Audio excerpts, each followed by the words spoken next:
Ok, para que vean cómo una vez que estaba hablando de los tres planes, cómo se forma a lo otro, al sujeto, vean lo que dice, si rastreamos someramente algunos textos donde el autor de las epístolas pastorales se autonombra representante autónomo y único de la divinidad. Por ejemplo, Dios ha dispuesto que Pablo sea apóstol del Mesías Jesús y siervo de Dios. Ha tenido misericordia de Pablo cuando era blasfemo, perseguidor e insolente. Ha sido generoso con Pablo al obsequiarle con la fe y el amor cristiano. Pablo es predicador incansable de la buena noticia de que el Mesías Jesús vino al mundo para salvar a los pecadores. Dios ha otorgado al apóstol de los gentiles un espíritu de valentía, de amor y de dominio propio. Ha salvado a Pablo y lo ha llamado, al igual que a los grandes profetas, a una vida consagrada por medio del Mesías Jesús antes que empezara los tiempos. Pablo no se cansa de repetir que Dios lo ha nombrado heraldo y apóstol, maestro del evangelio, que el Señor le ha dado fuerza para que anuncie íntegro el mensaje del evangelio a todos los paganos, librándolos de las fauces del león. Dios ha cumplido su palabra públicamente al confiarle la predicación y le ha enseñado a rechazar la vida impía y los deseos mundanos para que pueda vivir en este mundo con equilibrio, rectitud y piedad. Pablo espera gozosa la venida de Jesús Mesías, gloria del gran Dios y Salvador, que lo ha salvado y rescatado a él y a los suyos de la maldad, de modo que ahora solo puedan hacer el bien. Pablo es testigo de la bondad y el amor de Dios por la humanidad, y Dios en un acto supremo de misericordia ha salvado a Pablo y a sus aliados con el baño regenerador y renovador por medio de la acción salvífica de Jesús Mesías. Pero Pablo no es el único beneficiario de la bondad y generosidad de Dios, sino que son también sus hijos amados, Timoteo y Tito, que comparten esta bendición por haber sido elegidos por Dios de toda la eternidad. Timoteo es hijo legítimo y querido en la fe, ha sido elegido por Dios desde siempre para que prestara su servicio armado de la fe y de buena conciencia. Timoteo conoce desde niño las Sagradas Escrituras y tiene poder absoluto para proclamar el mensaje, insistir a tiempo y destiempo, usando la prueba, el reproche y la exhortación con la mayor comprensión y competencia. Timoteo, como hijo legítimo, debe tener control de su persona, soportar lo adverso, trabajar en la propagación de la buena noticia y desempeñar bien su servicio. Tito es querido y legítimo por compartir la fe común de Pablo y es encargado de enseñar con autoridad, integridad, seriedad, siendo intachable para que el adversario se abochorne. En lo referente a las escrituras, la ley y las enseñanzas, solo el pastor y los suyos han sido legitimados para este noble ministerio. Pablo sabe que la ley es buena siempre que se tome como ley. Solo a él se le ha confiado el evangelio de Dios bienaventurado. Es intérprete veraz de los designios de Dios, que quiere que todos se salven y lleguen al conocimiento de la verdad. Se mantiene siempre fiel a la verdad y no miente, porque ha sido nombrado pregonero, apóstol y maestro de los paganos. Es receptor de los grandes misterios de Jesús, que se manifestó como hombre, lo justificó el Espíritu, se apareció a los mensajeros, se proclamó a las naciones, se le dio fe en el mundo y fue elevado a la gloria. Es conocedor de los designios inescrutables del Espíritu. Tiene autoridad plena para transmitir las enseñanzas a otras personas y exigirles que guarden la buena doctrina sin reproche hasta la venida de nuestro Señor Jesús Mesías. Es predicador del querigma de Jesús Mesías y sabe que todo es escrito inspirado por Dios, sirve para enseñar, reprender, corregir, educar en la rectitud. Pablo y los suyos representan a Dios, a Jesús, a las Sagradas Escrituras, porque sus buenas obras lo respaldan y su profesión de fe es digna de admiración. Por eso son modelos que deben ser imitados y seguidos siempre por todos los fieles. Pablo es transmisor de las bendiciones de Dios, de la misericordia y de la paz, conocedor del amor que brota del corazón limpio, de la buena conciencia y de la fe sentida. Está eternamente agradecido al Mesías Jesús Señor por haber sido designado para su servicio. Es ejemplo vivo de la misericordia de Dios para que todos obtengan vida eterna. Reconoce que el culto por toda la humanidad y por los reyes de la tierra es cosa buena y agrada a Dios. La fe de Pablo lo lleva a profesar que no hay más que un solo Dios y no hay más que un mediador entre Dios y los hombres, un hombre, el Mesías Jesús.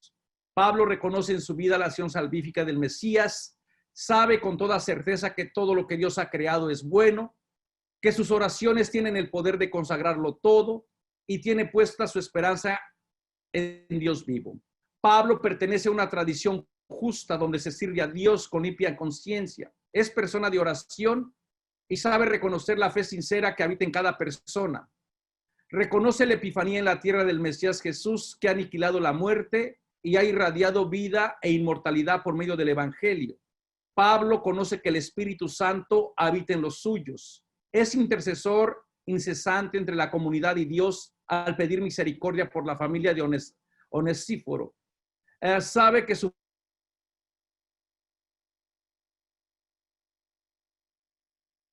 reconoce que el mensaje de Dios no está encadenado. Tiene la convicción absoluta de que si persevera y se mantiene fiel en Jesús, la persona fiel, posee plena certeza de que el sólido camino de Dios está firme y de que Dios conoce a los suyos. Ya está listo para derramar su sangre porque ha compartido la noble lucha, ha recorrido hasta la meta y se ha mantenido siempre fiel. Por eso tiene la certeza de que será recompensado con la corona de la victoria por el justo juez. Confía plenamente que el Señor seguirá liberándolo de toda acción malvada y regala bendición y gracia en el nombre de Dios. Pablo sabe que Dios no miente, que tiene plena autoridad para declarar que todo es limpio para los limpios, que es testigo del favor de Dios que se ha hecho visible, trayendo la salvación para todos, que él y los suyos son herederos con esperanza de la vida eterna, que tiene el don para discernir lo que es bueno, útil para los demás, y que es fuerte de bendición y de paz.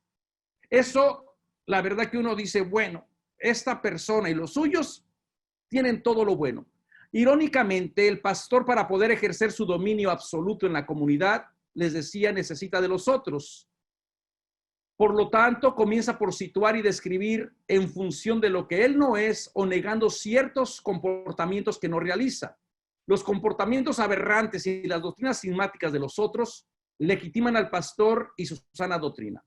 El autor de las epístolas pastorales nos informa e insiste una y otra vez de que las enseñanzas de los anónimos otros son doctrinas extrañas, mitos, genealogías interminables, especulaciones, vana palabrería, ignorancia en relación a la ley, apostasía, doctrina del demonio, mentiras, fábulas profanas propias de viejas, palabrerías vacías y profanas, mitos judaicos y preceptos meramente humanos que llevan al error. La doctrina y la enseñanza de los otros, según el pastor, son erróneas porque las personas, al igual que sus seguidores, incluyendo por igual a hombres y mujeres, son rebeldes, transgresores, impíos, pecadores, irreverentes, profanos, parricidas, matricidas, homicidas, inmorales, arsenocoitai, dados a los mundanos placeres, muertos en vida.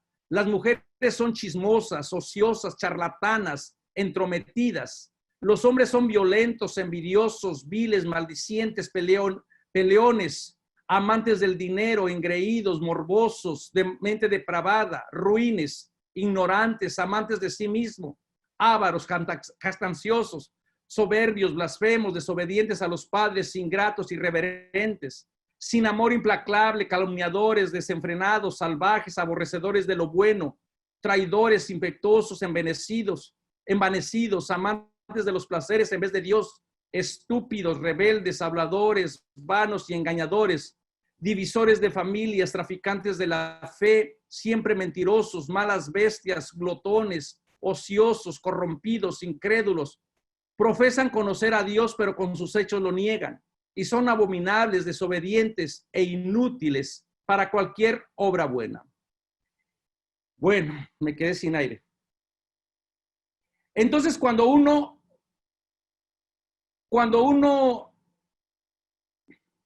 ¿me escuchan? Ok.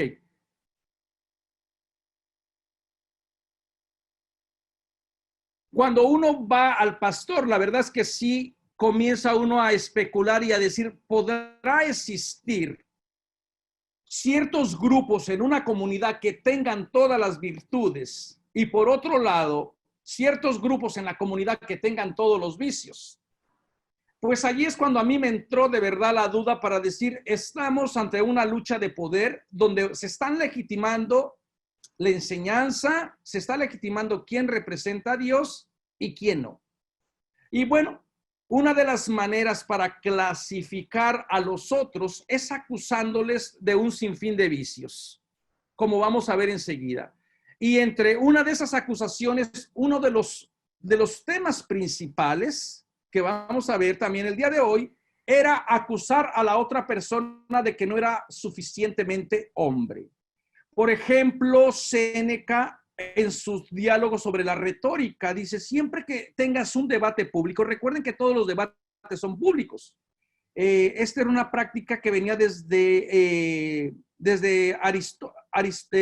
Sócrates, que comenzó este movimiento peripatético de caminar y ir enseñando en los portales de la ágora, a un lado del ágora, del mercado, donde la gente podía participar y la gente tomaba partido de un lado los que apoyaban a su filósofo.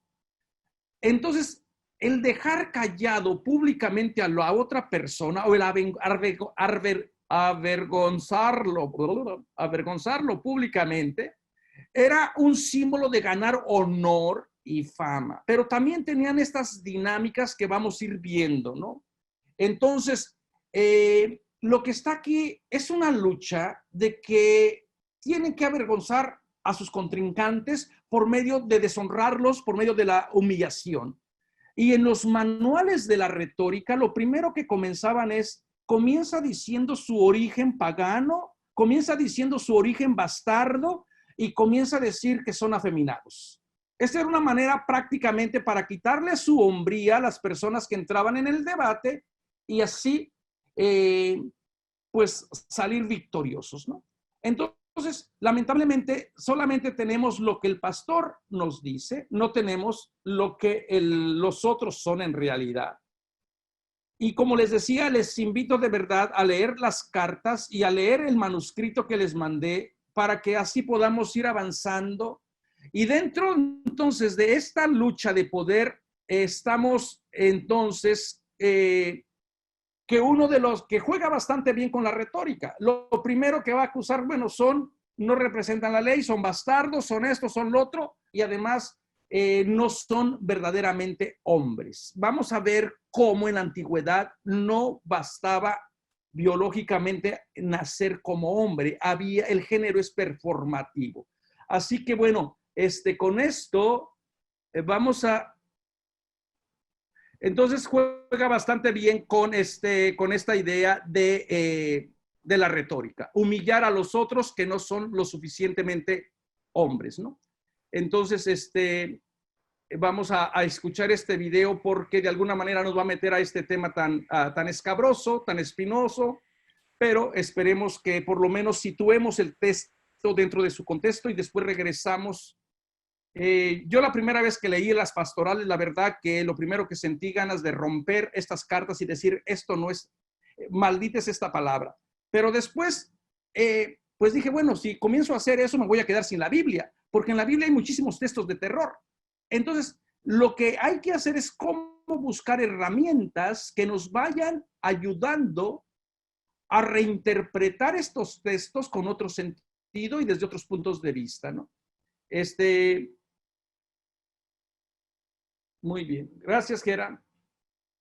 ¿Entrarán los homosexuales al reino de los cielos? Perfecto. En la historia de la interpretación bíblica, intérpretes y exégetas han recurrido a los escritos de Pablo para apoyar sus prejuicios homofóbicos.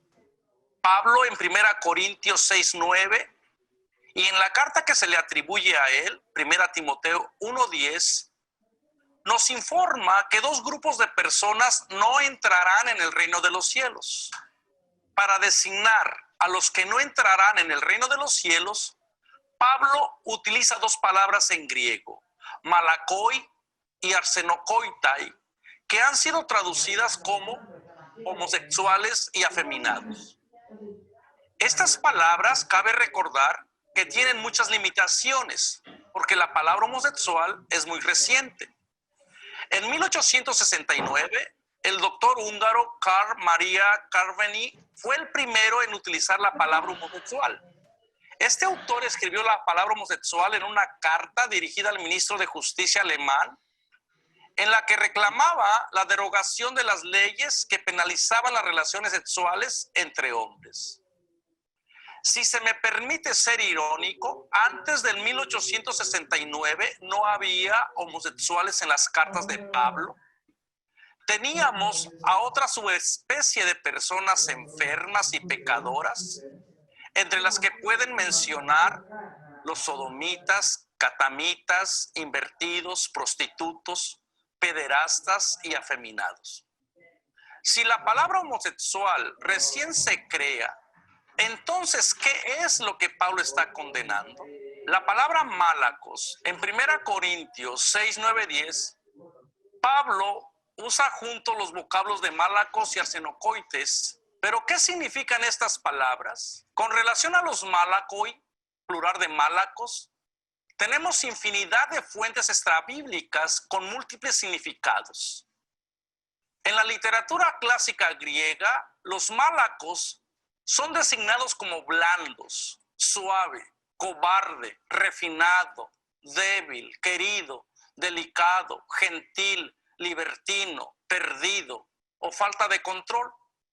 Los málacos también eran asociados con los perezosos, lascivos, cobardes, los que viven en decadencia, los que se dan a cualquier tipo de lujo, los que se bañan demasiado, los que usan ropa suave, los que usan demasiado perfume, los que usan excesivos condimentos en los alimentos, los borrachos, los mujeriegos, los iracundos, los hombres que tienen relaciones sexuales con otros hombres. La pregunta del millón para nosotros, traductores, lectores e intérpretes del siglo XXI, es saber exactamente qué es lo que Pablo condena cuando se refiere a los malacoi en su lista de vicios. Referente a la palabra arsenocoites, es poco usual y aparece solo 2 veces en el Nuevo Testamento. 1 Corintios 6:9, 1 Timoteo 1:10. Y algunas más en la literatura apócrifa. El término está compuesto por 2 raíces griegas, arsen, que es igual a varón, más coites, que es que duerme. Literalmente sería varón que duerme. El problema es que no sabemos con certeza si en la combinación arsenocoites, el primer término arsen, varón, es sujeto u objeto. Por lo tanto, es difícil saber si arsenocoites se refiere al varón que se acuesta exclusivamente con hombres, teniendo arsén como objeto, o si se refiere al varón que se acuesta tanto con mujeres, al igual que con varones, teniendo arsén como sujeto. Es evidente que este término conlleva un tipo de sexualidad entre varones, pero su etimología complica la situación por no saber exactamente a quién se está condenando, si al que penetra o al que es penetrado. ¿Quién cargaría con el estigma y deshonra en dicha relación sexual abusiva? Analizando las veces que aparece la palabra arsenocoites en diferentes listas de vicios, podemos constatar que dicha palabra está en relación con algún tipo de explotación económica o de justicia. Por lo tanto, es posible que Pablo esté condenando única y exclusivamente a los prostitutos. Escrutinando las Escrituras, Pablo, en su primera carta a los Corintios, enumera una serie de pecados que tienen que ver con alguna forma de explotación y de injusticia. Por lo tanto, no es fantasioso asociar a los malacoi y los arsenocoitas con algún tipo de explotación económica por el abuso de su sexualidad y del cuerpo. Para iluminar el contexto literario de 1 Corintios 6, 9, 10, es necesario ver los capítulos previos de la carta, donde Pablo muestra varias listas de personas inmorales que están causando caos en la comunidad con su comportamiento deshonroso. En 1 Corintios 5:10 nos presenta una primera lista de gente tóxica que está dividiendo a la comunidad. Dice, no me refería en general a los libertinos de este mundo, ni tampoco a los codiciosos, estafadores, ni a los idólatras. Por eso tendrían que marcharse del mundo. 1 Corintios 5:10. Una vez denunciadas las inmoralidades pecaminosas de este primer grupo de hermanos, que se atreven a llamarse cristianos, aun cuando practican todo tipo de injusticia, Pablo proporciona una segunda lista de vicios y nos dice, lo que de hecho les dije fue que no se juntaran con uno que se llama cristiano y es libertino, codicioso, idólatra, difamador, borracho o estafador. Con uno así, ni sentarse a la misma mesa. 1 Corintios 5:11. Al final de las dos listas, Pablo da la norma que debe seguir la comunidad frente a los que se comportan de esa manera. A los de afuera los juzga Dios, echen de su grupo al malvado. Para concretar más quién pertenece a Cristo y quién no, Pablo presenta el tercer catálogo de vicios. El texto en cuestión dice lo siguiente. ¿Han olvidado que la gente injusta no heredará el reino del Dios? No se engañen. Los inmorales, idólatras, adúlteros, malacoi, arsenocoitai, ladrones, codiciosos, borrachos, difamadores o estafadores no heredarán el reino de Dios. 1 Corintios 6, 9, 10. Si comparamos las tres listas de vicio que Pablo proporciona, nos daremos cuenta de que los pecados de injusticia social dominan esta lista. En 1 Corintios 5:10 tenemos a los libertinos, codiciosos, estafadores, idólatras. En 1 Corintios 5:11 tenemos a los libertinos, codiciosos, idólatras, difamadores, borrachos, estafadores. En 1 Corintios tenemos a los inmorales, idólatras, adúlteros, malacoi, arsenocoitai, ladrones, codiciosos, borrachos, difamadores, estafadores. La primera lista enumera 4 pecados. La segunda incluye los de la primera y añade 2 nuevos, difamador y borracho. La tercera incluye todos los anteriores y añade 4 nuevos. En la tercera lista nos encontramos a nuestros malacoi y arsenocoitai. Examinando con una mirada crítica, libre de prejuicio por la repetición de algunos pecados que aparecen en las 3 listas, se podría concluir que Pablo está más preocupado por los pecados sociales que por los sexuales. Podríamos incluso argumentar que Pablo quiere enfatizar los 4 pecados que aparecen en las 3 listas: inmoralidad, codicia, estafa, idolatría. Pero esto tampoco es seguro. De hecho, los 4 pecados varían de posición de lista a lista. Solo el pecado de la inmoralidad está en las 3 en primer lugar. ¿Quiere Pablo subrayar así la inmoralidad de la comunidad de Corinto? No lo sabemos.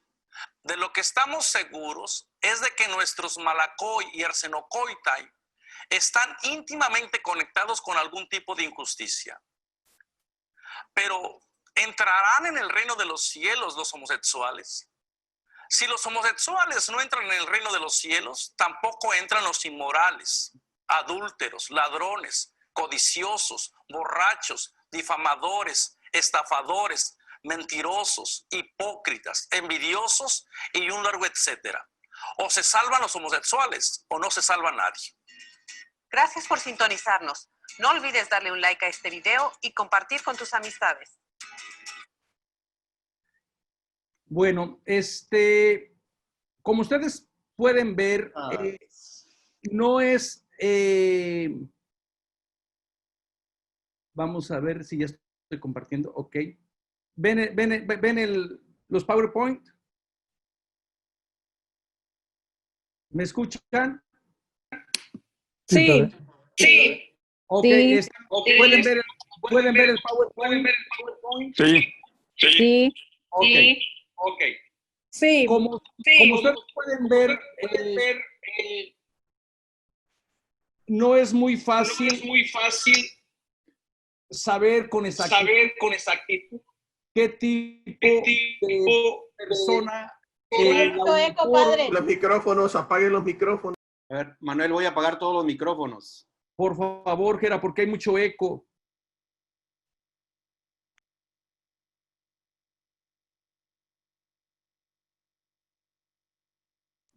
Ahora sí enciende el tuyo y continúa. Ok. Entonces, recuerden que estamos ante un problema bastante serio donde la verdad nos gustaría tener la certeza y por eso es que las opiniones están divididas. Y también tenemos que entender cómo es que la gente en el siglo I entendía la sexualidad, entendía el cuerpo. Y para esto nos ayudan los expertos en la cultura clásica. Uno de ellos es David Halperin, que dice con razón que en la Atenas clásica el cuerpo humano se entendía en una continua lucha de poderes entre el que penetra y el que es penetrado. Las parejas sexuales se dividían en dos tipos significativamente diferentes, no masculino o femenino, sino activo y pasivo, dominante y sumiso. Hay muchísimos estudios referente a estas luchas de poderes en la Grecia clásica y en la cultura grecorromana del siglo I, que continuó con estas maneras de entender la relación sexual. Incluso dentro de la relación entre lo que llamaríamos hoy heterosexual, entre un hombre y una mujer. La mujer por naturaleza es pasiva, la mujer por naturaleza es la que recibe, la mujer por naturaleza es el campo, el hombre es semilla, el hombre es activo, el hombre deposita, el hombre siembra. Esto eran los que de alguna manera la gente de aquella comunidad entendía. Esta forma de pensar está muy en la línea con la psique de la cultura mexicana. He argumentado en alguna otra parte cómo para el macho mexicano solo existen dos posibilidades. Y aquí traigo a la memoria al premio Nobel de la literatura, a Octavio Paz, al filósofo mexicano, y en su libro El laberinto de la soledad, que ayuda a entender no solamente la cultura mexicana, sino también la cultura de toda América Latina, ¿no? Y habla de que en esta continua lucha para el mexicano solamente existe el penetrar o ser penetrado, o en palabras de este escritor, en chingar o ser chingado. Además, no podemos olvidar que la cultura grecorromana era muy permisiva para con los actos sexuales entre varones, siempre y cuando el ciudadano no fuera penetrado. Entonces, aquí estamos no tanto con una cuestión de moralidad como después se va a desarrollar dentro de la iglesia, sino más bien en una lucha de poderes. Todo está permitido, siempre y cuando el ciudadano sea el activo, ¿no? Y por eso es que cuando nos encontramos con esta palabra que solamente aparece 2 veces, pues la verdad que vale la pena decir, ¿y cómo aceptaría esta palabra en el transcurso de la tradición? Y por eso he rastreado los pocos documentos donde aparece esta palabra para ver si cambia de significado, para ver si podemos entender de una manera diferente esta actitud, ¿no? Entonces, comenzando primeramente con que he rastreado los 4 primeros siglos y los documentos más importantes donde aparece esta palabra, con esta misma finalidad de tratar de ver si hay nuevas luces o si se interpreta en contextos diferentes. Y lo primero que tenemos también que decir es que no he investigado, hasta el siglo VI, porque de ahí en más ya prácticamente esta palabra ya estaba asociada con Sodoma, con los sodomitas. ¿Y cómo es que llegó a meterse esta palabra con los sodomitas? Bueno, a la gente le llamó la atención el mito de Sodoma. Por eso es que tampoco estoy ahorita hablando de los otros pasajes que comúnmente se utilizan, ya sea para condenar o para afirmar las prácticas homosexuales, como es el mito de Sodoma, porque es un mito. Incluso las personas que basan su interpretación bíblica para condenar la homosexualidad reconocen que el mito de Sodoma no es un texto pues que pueda apoyar porque no tiene un fundamento tampoco bíblico. En toda la tradición bíblica, siempre que se refiere, por ejemplo, a Sodoma, siempre que se refiere a Sodoma, de las 900 veces que aparece Sodoma en la Biblia, siempre es en un contexto de inhospitalidad, violencia al extranjero, arrogancia, prepotencia, nunca relacionado con los actos de la homosexualidad. Por eso hay personas también que juran y que han investigado que el origen o la asociación de Sodoma con los actos homosexuales comenzó muy tardíamente en la Edad Media. Tampoco trato el texto que para mí es el más importante, porque por allí basamos nuestra moralidad, el texto de Romanos del capítulo 1, 26, 27. ¿Por qué? Porque el texto de Romanos, bueno, este le correspondería al otro curso. Y además da por hecho de que toda la comunidad está privada de la gracia de Dios. Pablo comienza diciendo que toda la comunidad ha pecado, que toda la comunidad está separada del amor de Dios. Y bueno, que porque sus prácticas inmorales los llevaron al desconocimiento del Dios verdadero. Y ya una vez que la persona está librada, una vez que la persona no conoce a Dios, pues es muy lógico que la persona también va a comenzar o va a tratar de ver, distanciarse de los otros caminos, ¿no? Entonces, por eso es que, como este curso es sobre las pastorales, solamente me limito prácticamente a esta palabra y solamente usé a los Malacoi porque aparece esta palabra justamente en la lista de Pablo. Entonces, después de las dos menciones de esta palabra de 1 Corintios y 1 Timoteo, la segunda vez que aparece, o la primera vez que aparece fuera de la Biblia, la encontramos en la carta de Policarpo de Esmirna a las iglesias de los filipenses. Este Policarpo sabemos que es un padre de la iglesia, siglo II, muy importante para esta parte de Izmir, muy cerca a Éfeso, y que era muy querido por la comunidad de Esmirna, y también va a tener este encuentro con Ignacio de Antioquía, ¿no?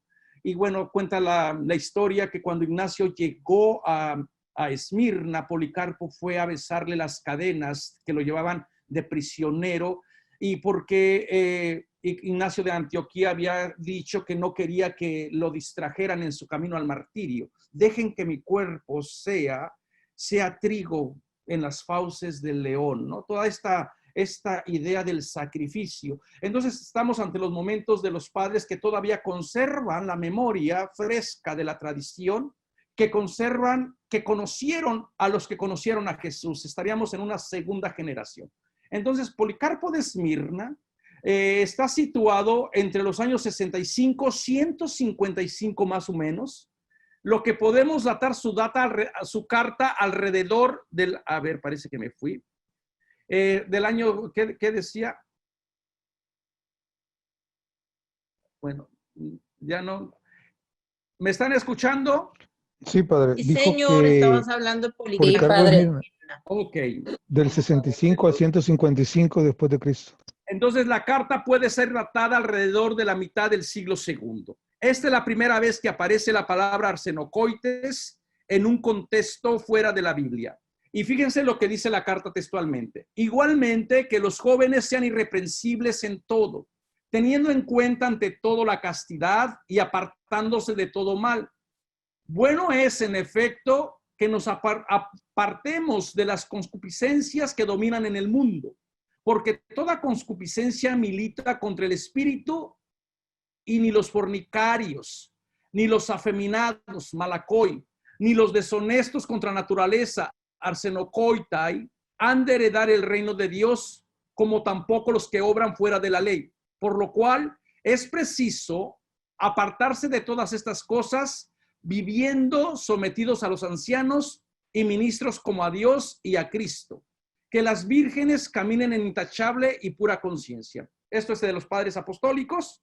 Y de esta historia, bueno, sabemos que esta carta la mandan porque los corintios, a la muerte de Pablo, comienzan a dividirse y no aceptan la autoridad de los ancianos. Entonces, prácticamente de esta carta es muy importante, pero no refleja absolutamente nada nuevo que no sepamos ya de la primera carta de Pablo a los Corintios. Es una copia fiel y parece ser que utiliza las mismas palabras como las usaría Pablo. Entonces estamos nuevamente ante un problema ante un género literario donde aparece como una lista de vicios y virtudes. Por un lado, pretende que la gente que le es fiel a Pablo o que le es fiel a la tradición permanezcan puros e intachables. Y por otro lado, la gente que se ha desviado, que no acepta la ley de Dios ni la autoridad de los ancianos, pues cargan con este estigma de no entrar en el reino de Dios. Entonces, otra vez esta palabrita de arsenokoitai aparece en una lista de vicios y de virtudes, ¿no? También tenemos un escrito de los malakoi y los arsenokoitai. Nuevamente vuelven a aparecer en medio de una lista de vicios y virtudes en los oráculos sibelinos. La gente, el mundo cristiano, al contacto con la cultura griega, encontró o se fascinó por la idea que tenían los griegos de entender el cuerpo.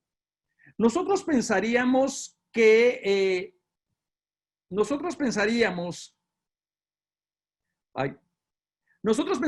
este odio que se tenía al cuerpo vendría de la cultura judía, pero en realidad viene más.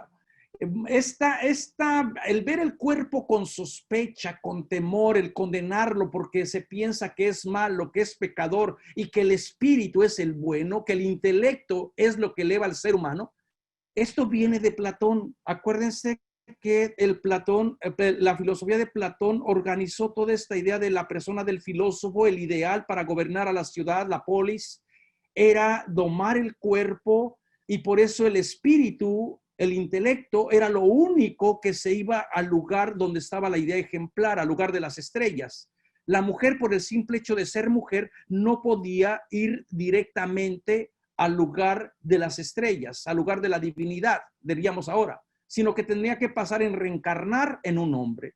Y si el hombre se corrompía o si era perverso, el hombre reencarnaba en una mujer. Y si la mujer era perrucha, encarnaba en una bestia. Y si la bestia era mala, se degradaba a una planta y así sucesivamente. Entonces, cuando el cristianismo entra en contacto con la cultura griega, se fascina de esta idea y comienza este dualismo de ver el cuerpo con sospecha, de ver el cuerpo como algo malo, como algo negativo, como algo a dominar y de ensalzar la idea del espíritu, del intelecto. Y por eso también surgieron varias herejías en estos primeros momentos del cristianismo, ¿no? Entonces, también en este contexto, cuando se encuentran con la cultura griega, también reconocen cómo estas culturas ya tenían ideas muy grandes de lo que era buscar sabiduría. Y uno de esos escritos era en los oráculos de las cibeles, de las mujeres estas que profetizaban, que daban los oráculos. Y en estas mujeres, las que iban guiando al pueblo sobre la fortuna, sobre el buen temporal, los cristianos encontraron una imagen de Jesús como sabiduría. Y por eso es que imitando estos libros de los oráculos sibelinos, también imitaron la vida cristiana para decir Jesús es el fundamento de la sabiduría. Y en esta lista también aparecen un grupo de personas que no van a heredar el reino de los cielos. El contexto donde aparece nuestro texto de terror dice así: nunca aceptes en tu mano un regalo que provenga de alguna injusticia. No robes semilla. Quien roba es maldito por todas las generaciones hasta la dispersión de la vida. No practiques la homosexualidad, arsenokoitai. No traiciones la información. No matarás. Paga al trabajador su salario. No oprimas al pobre. Ten cuidado de tu discurso. Mantén los secretos importantes en tu corazón. Atiende al sostenimiento de los huérfanos, las viudas y los necesitados. No estés dispuesto a obrar injustamente y por lo tanto no permitas a nadie que obre injustamente. Como podemos ver nosotros también, aquí vuelve a aparecer nuestra palabra en una lista que está íntimamente relacionada con cuestiones de injusticia. Con lo que puedes tú hacer, muy al estilo de la casuística de aquella época, de los casos que se te está permitido y de lo que tú como persona debes de evitar, ¿no? Entonces, esta es la segunda vez que aparece fuera de la Biblia esta palabra y prácticamente está encarnada dentro de un contexto de injusticia.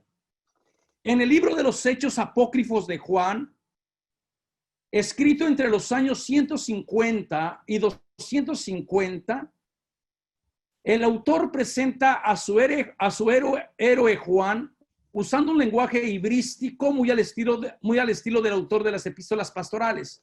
Más adelante vamos a ver este lenguaje injurioso, este lenguaje incendiario, ¿no? Para condenar a los que se regocijan en el oro y se deleitan a sí mismo como marfil y joyas. Estos apócrifos de Juan son increíbles porque también, bueno, nos da a entender las otras tradiciones que existían del discípulo amado, donde ¿por qué me viene para acá? Donde la gente veía a Juan y la gente comenzaba a preguntarse, pero ¿cómo puede ser verdaderamente el discípulo de Jesús? Si está muy ancianito.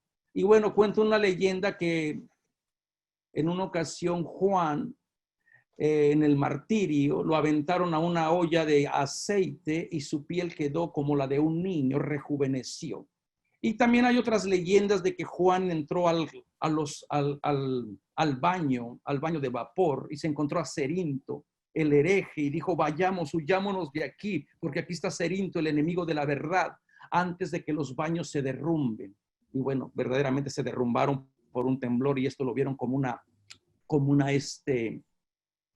una señal profética. Bueno, estas son estas historias que de alguna manera tratan de llenar los huecos que nos conocemos. Aquí dentro de este libro, escrito más o menos entre los años 150 y 250, volvemos a encontrar por tercera vez la palabra.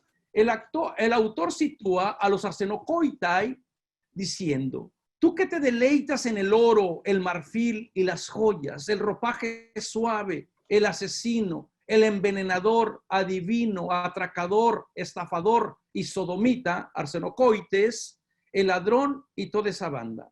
Nuevamente podemos ver cómo esta palabra está dentro de un contexto de injusticia, de prácticas que el pueblo cristiano y procedente del judaísmo no podía aceptar o no podía practicar, como era el caso de la hechicería, de la brujería, porque era atentar contra la divinidad de Yahvé Dios, ¿no? Entonces también estaba el estafador, el ladrón y toda la gente negativa. Nuevamente aparece entonces esta palabra dentro de un contexto de lista de vicios y virtudes. Otro documento importante. Manuel, perdón, te voy a Sí. interrumpir. ¿Estás pasando las diapositivas? Sí. No aparece. No, tienes que poner, recuerda. Yo de hace rato que terminé el video me salí para que tú te metieras. Share screen. Recuerda. No sé en cuál Pues vas, pero bueno, ya continúa. A ver, espérame. No quiero que la gente no admire tu creatividad, mi Jera. No, tú puedes hablar lo que tú quieras. Sí. Bueno, aprovecho esto. ¿Alguna pregunta? ¿Me van siguiendo? Manuel, es bien interesante que yo te voy siguiendo, pero voy viendo el texto también y voy subrayándolo también aquí en el formato que tú nos enviaste. Esto es más enriquecedor porque luego tú puedes volver sobre el texto. Por eso es que les estaba diciendo que necesitan de alguna manera, necesitan después leer, porque de lo contrario, este curso va a ser un fracaso. Necesitamos tener el texto, necesitamos ir sobre el texto. Ya estoy de co-host, ¿verdad, Jera? Siempre has estado, Manuel, siempre has estado. Y entonces, ¿por qué no me aparece aquí? Yo no sé, pone share screen y ya después le Aquí pones lo tengo, mira, y aquí tengo abierto mi PowerPoint. A ver, me voy a... ¿En qué página estamos? Ya. Ahora Ya, sí. Isabel. Ahora busca tu presentación. ¿Ya? Yes. Ya, hazla grande si quieres, Así mejor. como tú quieras. Gracias, Gera. Entonces estaba primeramente con... estaba aquí... tú que te deleitas en el oro con los hechos de Juan. Aquí me quedé. Entonces, otro de los textos, otro documento importante para nuestro estudio es el del obispo Teófilo de Antioquía del 115-181 después de Cristo. Su obra Autólico trata del Dios verdadero y de la idolatría y contrasta las enseñanzas de los profetas con las fábulas griegas y por último describe la superioridad del comportamiento moral de los cristianos, refutando de paso las famosas calumnias, ¿no? Y fíjense el texto que dice, entonces nuevamente esta palabra vuelve a aparecer dentro de un contexto polémico de luchas y poderes, de luchas de poder, ¿no? Y dice este autor, muéstrame pues tú a ti mismo, si no eres adúltero, si no eres deshonesto, si no eres invertido, arsenocoites, si no eres rapaz, si no eres defraudador, si no te irritas, si no eres envidioso, si no eres arrogante, si no eres altanero, si no riñes, si no amas el dinero, si no desobedeces a tus padres, si no vendes a tus hijos, porque Dios no se manifiesta a quienes cometen estas acciones, sino es que antes se purifican de toda mancha. Todo eso proyecta sobre ti una sombra como la mota que se mete en el ojo para no poder mirar fijamente la luz del sol. Así también tus impiedades, oh hombre, proyectan sobre ti una sombra para que no puedas mirar a Dios. Como podemos ver, y no me canso de repetir, esta palabra vuelve a aparecer dentro de una lista de vicios y virtudes y vuelve a aparecer en un contexto polémico por los que representan la verdad, por un lado que serían los cristianos y por otro lado la cultura griega. Y entre ellos también vuelve a aparecer nuestra palabra envuelta en situaciones de injusticia.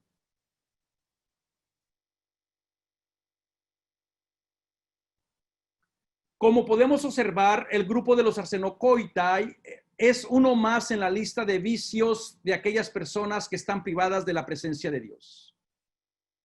Muchos exégetas dan gran importancia al orden de los vicios, como queriendo demostrar que un vicio es más importante que otro.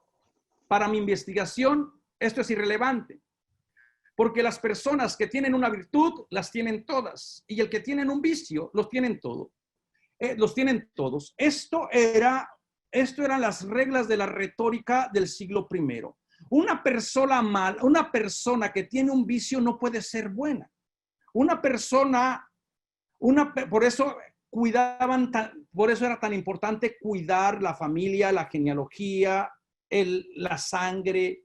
¿Por qué? Por si tenían el honor que era hereditario, se podía aumentar siempre y cuando la persona jugara con las reglas de la sociedad o con los dioses. Pero si venías de una familia que no tenía honor o de un pueblo donde no había honor, pues ibas cargando este estigma, ¿no? Entonces, en la base estaba una persona que tiene una virtud, que domina la virtud, tiene todas las virtudes, tiene el beneplácito de los dioses, le espera la fortuna, le espera el halago, le espera que su palabra se legitime como verdadera. Una persona que no tiene virtud o que es deshonesta o que practica arsenocoitai, pues le vienen todas las desgracias y toda la calamidad. Entonces, les he mostrado los textos más importantes de los 4 primeros siglos del cristianismo donde aparece esta palabra. No hay otros. Hay textos más recientes del siglo VI y la crítica textual tiene muchos problemas a la hora de catalogarlos. Como ustedes pueden ver, entonces podemos decir que durante 400 siglos, dentro de la tradición, parece ser que este grupo de personas está relacionada con algún tipo de explotación económica que posiblemente que tendría que ver con algún tipo de vender el cuerpo, de prostituirse de alguna manera.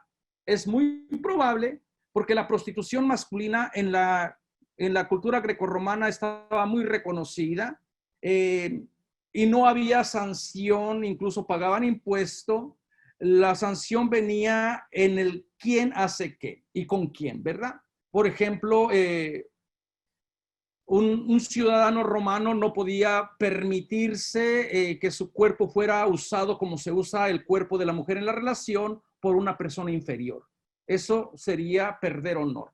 Entonces, para mi lista, para mi estudio, realmente lo que yo estoy tratando de demostrar es que no sabemos, nadie sabe con exactitud qué es lo que el autor o lo que Pablo está condenando al utilizar esta palabra.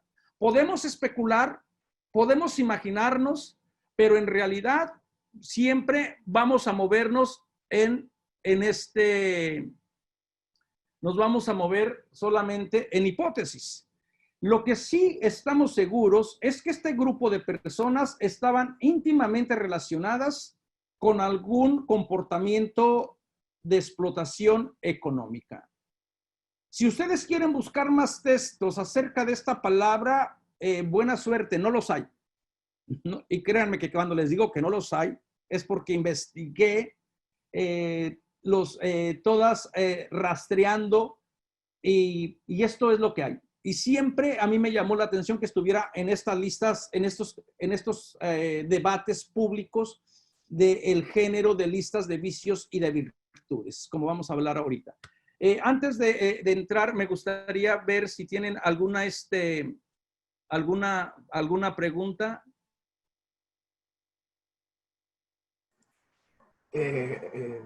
Manuel. Sí, dime. Solo un comentario. Tú lo has insistido y creo que lo central aquí es cómo de un tiempo para acá se ha sobrevalorizado el presentar esa palabra arsenocoitas. Creo, no sé si lo dejé bien. Arsenocoitas. Sí, como que todas esas listas solo se ha puesto en la fuerza en la parte moral, pero no se le ha visto la fuerza o no se le ha querido dar la fuerza en la parte de explotación hacia una persona.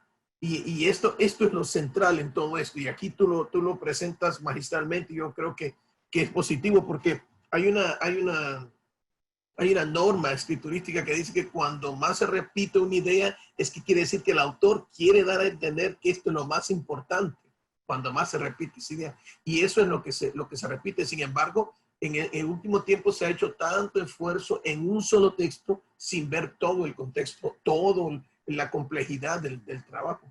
Yo digo también al leer tu obra y tú esto, a mí me gustan estos 2 capítulos que he leído ya, pero ya cuando lo lea todo voy a tener una idea más completa de lo que tú quieres explicar también, que eso es positivo también. Yo creo que cuando uno ya ve, en primer lugar, la Biblia no está obsesionada con la sexualidad. O sea, si lo ponemos en un contexto ya más general. Pero sí podemos entender que la Biblia está prácticamente más preocupada por cuestiones de justicia. No hay, me atrevería a decir, especialmente los profetas, la tradición deuteronómica, la sabiduría, luego viene la experiencia del hermano Jesús, los evangelios, Pablo, todo invitando a la justicia, predicar justicia, predicar justicia.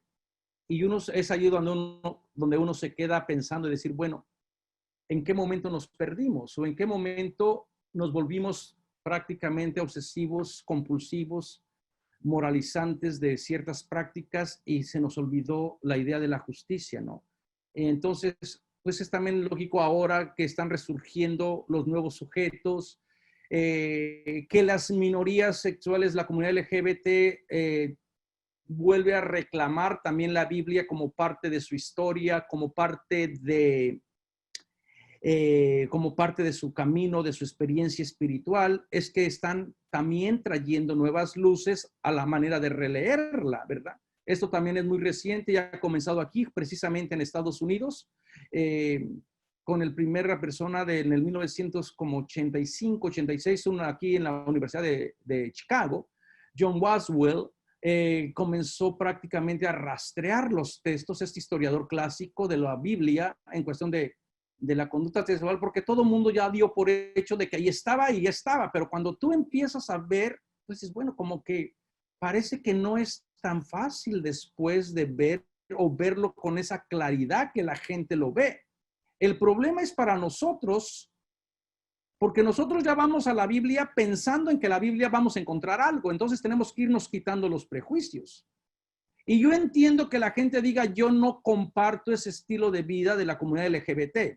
Yo no comparto, pero para mí no hay problema. Que diga eso, que yo en mi historia no comparto, yo no creo. Pero cuando dice que la Biblia dice, es entonces cuando vamos a entrar en diálogo. Una cosa es que tú no compartas, una cosa es que tú no digas, pero cuando tú ya apoyas tu creencia en el libro sagrado, pues entonces vamos a ver que posiblemente el libro no tenía esa intención o que nos movemos realmente en hipótesis, ¿no? ¿Alguna otra pregunta?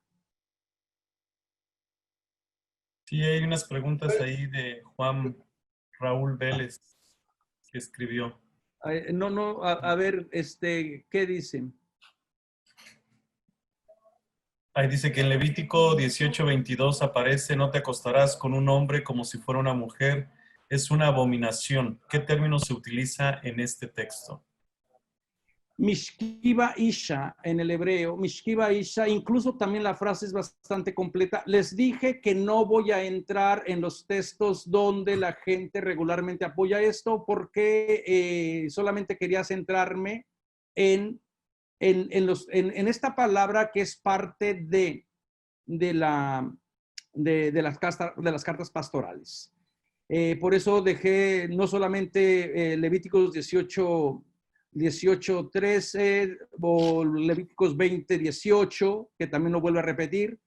Por allá las personas que quieran, pues ahí tengo otros, tienen que ver también el contexto, ¿no? Yo he argumentado en esos textos que allí lo que se está hablando como abominación es prácticamente porque los actos homosexuales, les diríamos ahora, contaminan. Desde el punto de vista, son actos impuros al mezclar dos sustancias que no debían de mezclarse. Todo el contexto del Código de Santidad está en ese contexto, ¿no? Al mezclar sustancias como era el excremento o el semen. Por eso no hay condenación a las mujeres, al lesbianismo que llamaríamos ahora. También otra cosa, entra en juego la semilla. Todo el Código de Santidad está reflejado en la idea de la tierra. ¿A quién le pertenece la semilla? Y la semilla es sagrada y la gente creía que la semilla venía en pequeña proporción. No tenían los estudios de que ahora tenemos nosotros, ¿no? Ellos creían que el semen se daba en pequeña proporción, entonces cada desperdicio de semen era un atentado de vida. Es muy probablemente que también Levíticos tenga eso en mente. Tienen el caso, por ejemplo, de la historia de Judá y sus dos hijos de Onán. Onán, que siempre que iba a tener relaciones sexuales con la mujer, eyaculaba afuera y Dios le hace morir. Entonces, y también en el otro posible caso de que esté condenando las prácticas homosexuales es por su contexto con la idolatría. Había previamente dicho en el Código de Santidad, no le vas a dar unos hijos a Moloch, no vas a sacrificarle ningún hijo. Entonces, al hecho de estar en contacto con la semilla, el estar en contacto con la idolatría, era como una afrenta al Dios de la vida, al Dios Yahvé. Lamentablemente no tengo, este no es el curso sobre Levíticos, pero lo he trabajado en algún otro momento. ¿Alguna otra pregunta relacionada al tema? ¿Puedo yo comentar? Sí. Pablo. ¿O yo? Ok. Bueno, yo a mí nosotros, por ejemplo, de donde yo soy, bueno, yo soy de Veracruz y usamos mucho la palabra maricón y a mí me suena como esa palabra. porque la palabra maricón la usamos como para nombrar muchas cosas diferentes. Incluso hasta cuando saludamos a un amigo, lo saludamos de esa forma y no es una forma ofensiva. O sea, le decimos, ¿qué onda, maricón? O así, pues, para saludarlo.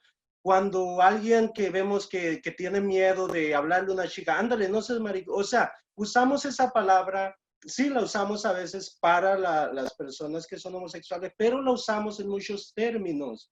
Yo como que ahorita que estábamos hablando de esa palabra de arsenocoites, como que me sonó mucho, muy similar a la forma en que nosotros la usamos.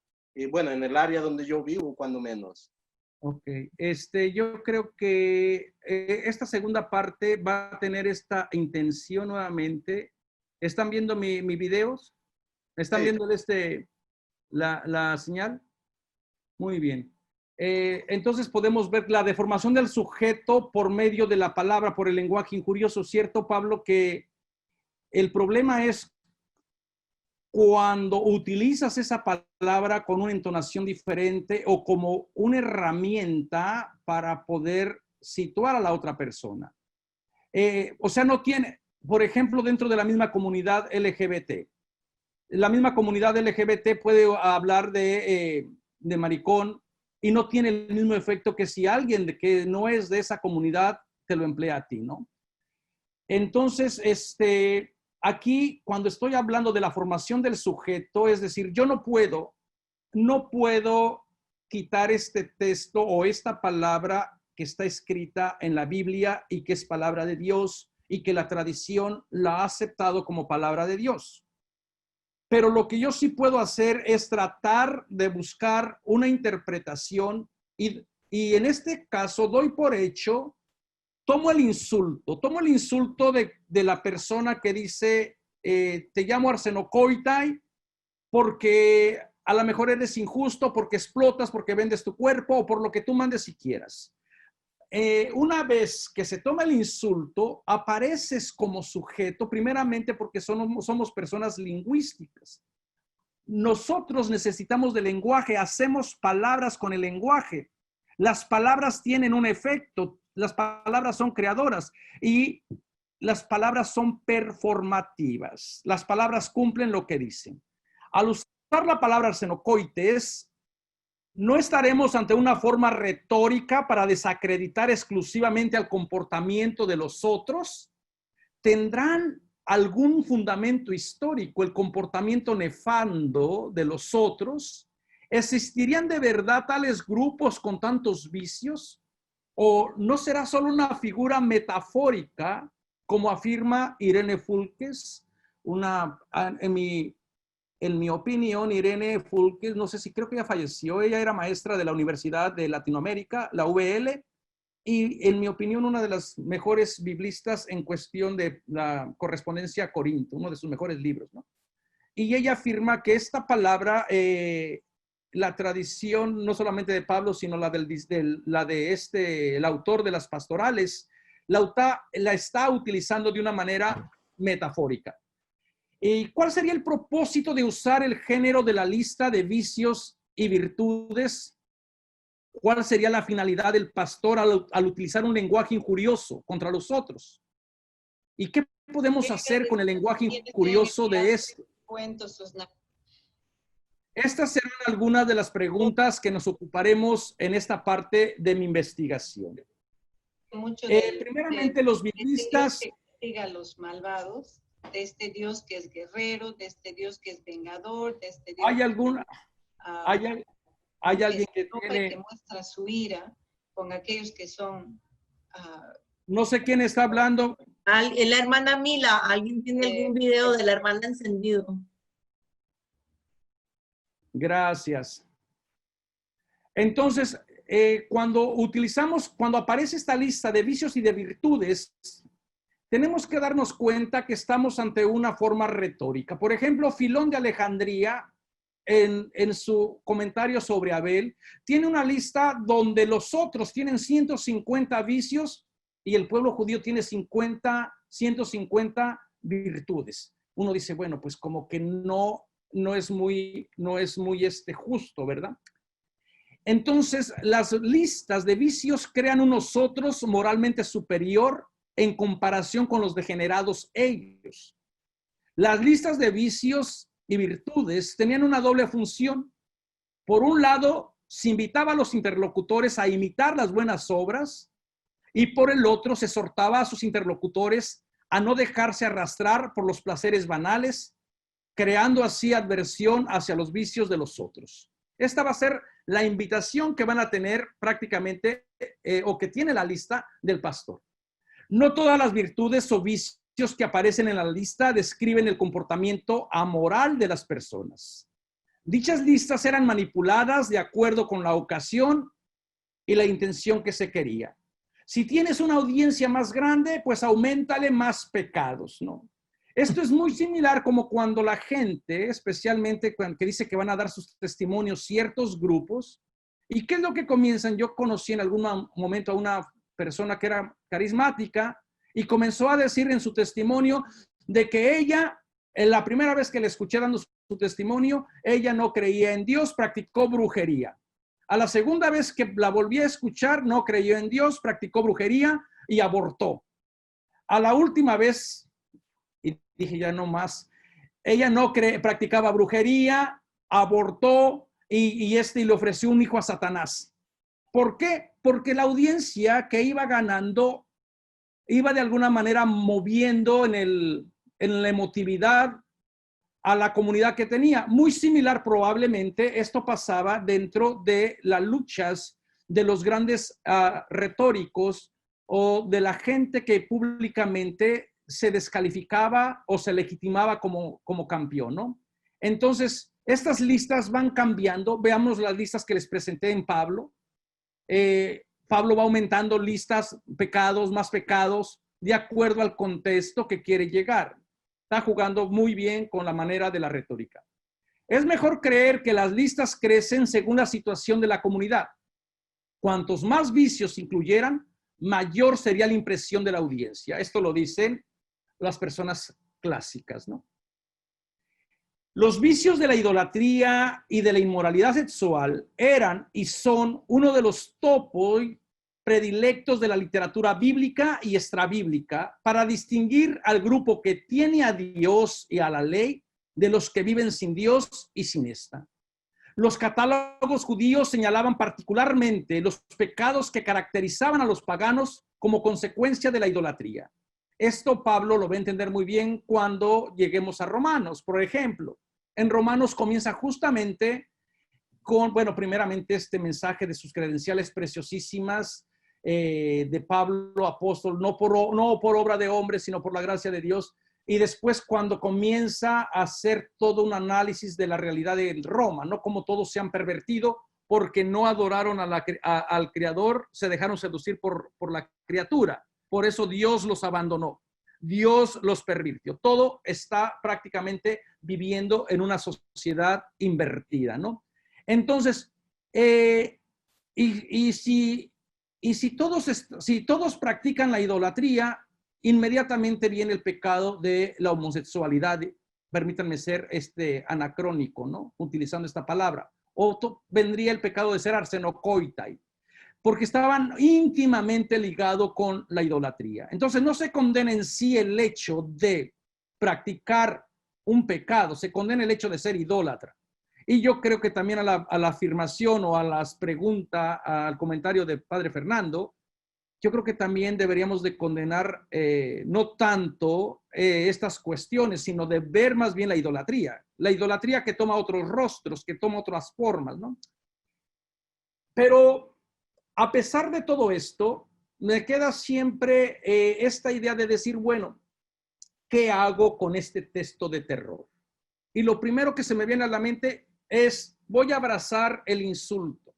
Voy a hacer del insulto mi mejor aliado, porque una vez que yo abrace este insulto, pues a lo mejor me puedo constituir como sujeto.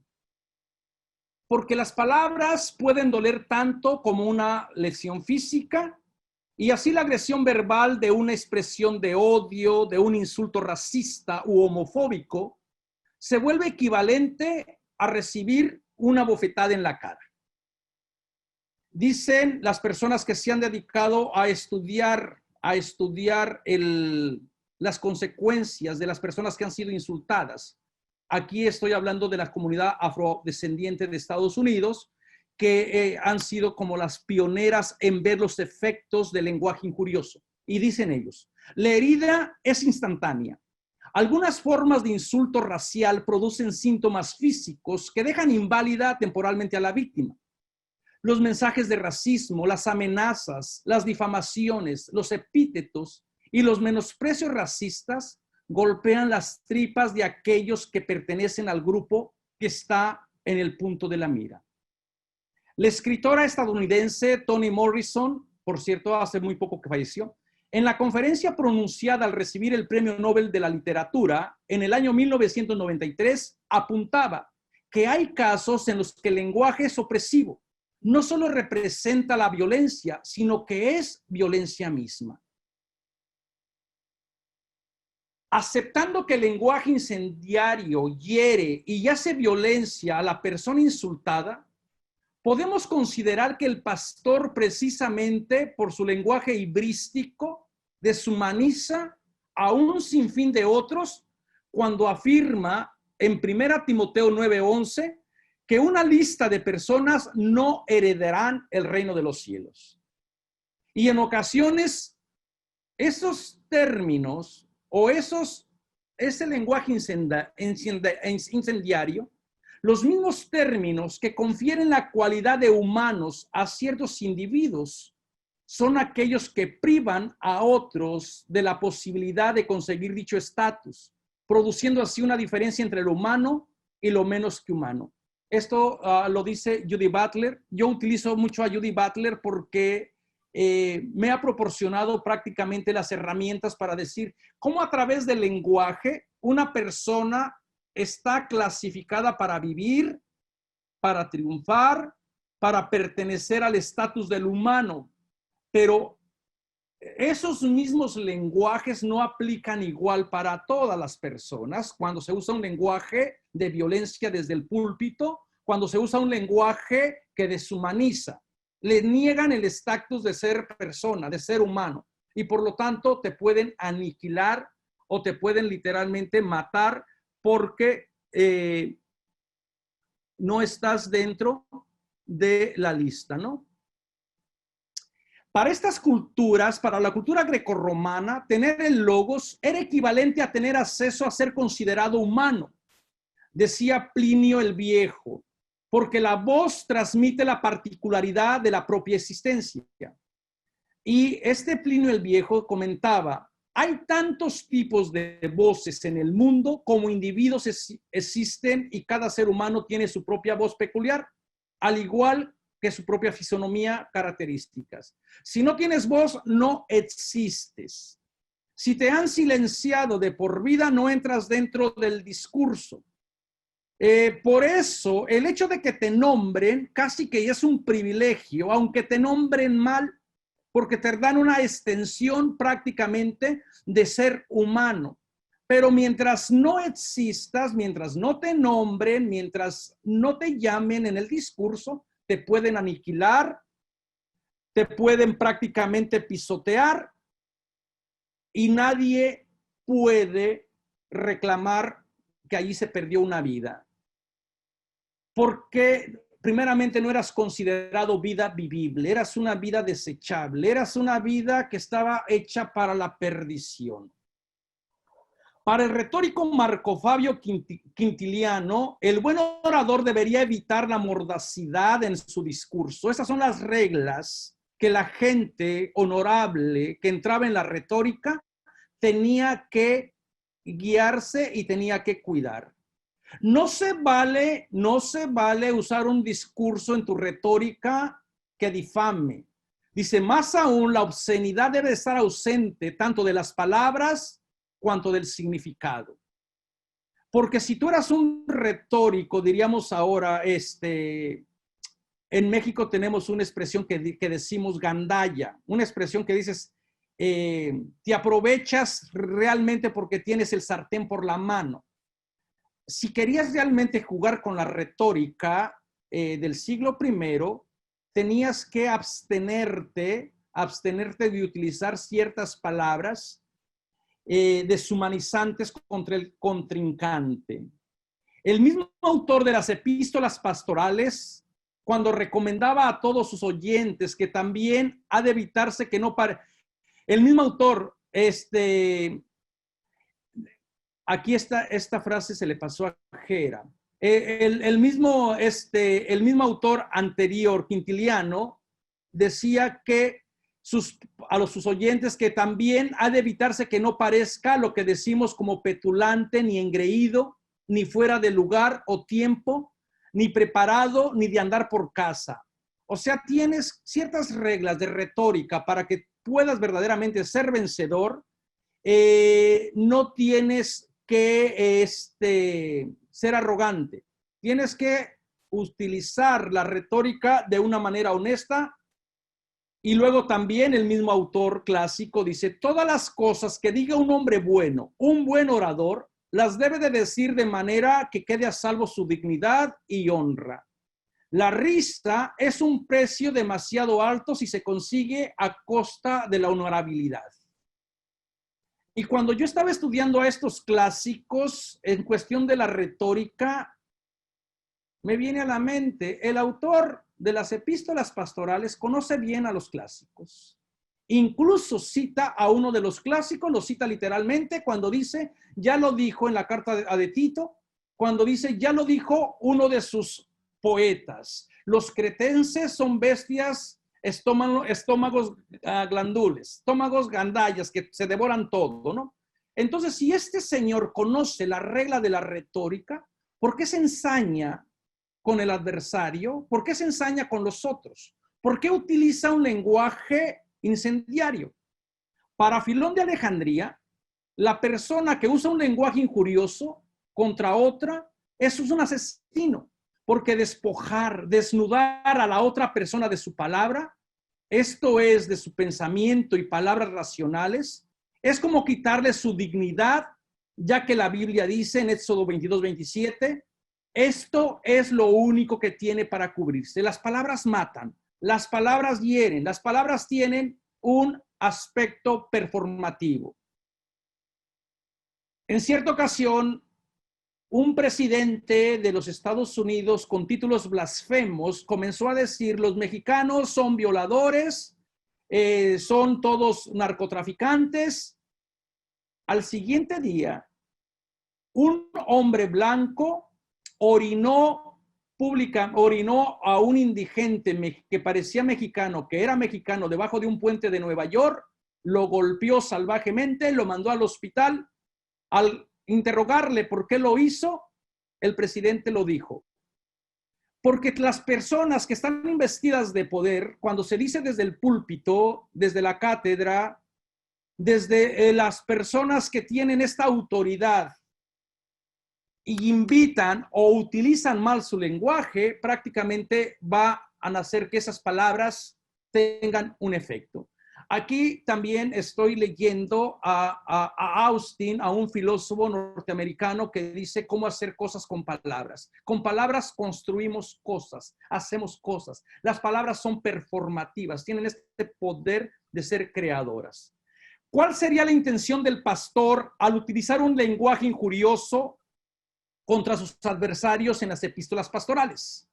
Esta autora, que para mí es una de las que ha escrito el mejor libro de las pastorales, a Corinne Samphire, responde acertadamente estas preguntas cuando afirma que la intención del pastor al desacreditar a sus oponentes por medio del lenguaje incendiario tienen tres importantes funciones. Una, la mala reputación crea aversión hacia las enseñanzas de los opositores y simpatía por las enseñanzas del escritor. Segundo, separa la posición del escritor de los oponentes con la intención de evitar confusión. Tercero, muestra que la sabiduría genuina y legítima puede ser impartida y transmitida solamente por líderes que actúen con la aprobación y el mandamiento de Pablo o el mandato de Pablo. Entonces, esto es exactamente lo que el pastor quiere que nosotros, como no estuvimos presentes, nosotros verdaderamente nos aliemos a lo que el pastor quiere, a lo que el pastor dice, y condenemos sin saber exactamente el comportamiento no solamente de los arsenocoitai, sino también el comportamiento de todas las personas que se oponen al pastor. Y aquí me gustaría utilizar esta idea de el lenguaje que es injurioso, que tiene la finalidad de paralizar a la persona que se tiene en la mira, de decir qué sucede si yo abrazo este lenguaje. Para el filósofo francés Louis Althusser, el sujeto es formado por el así llamado aparato ideológico del Estado, que recluta y transforma a todos en sujeto por medio de la interpelación. Althusser aporta el ejemplo de un policía que interpela a un individuo en la calle al gritarle, usted, oiga. El nefasto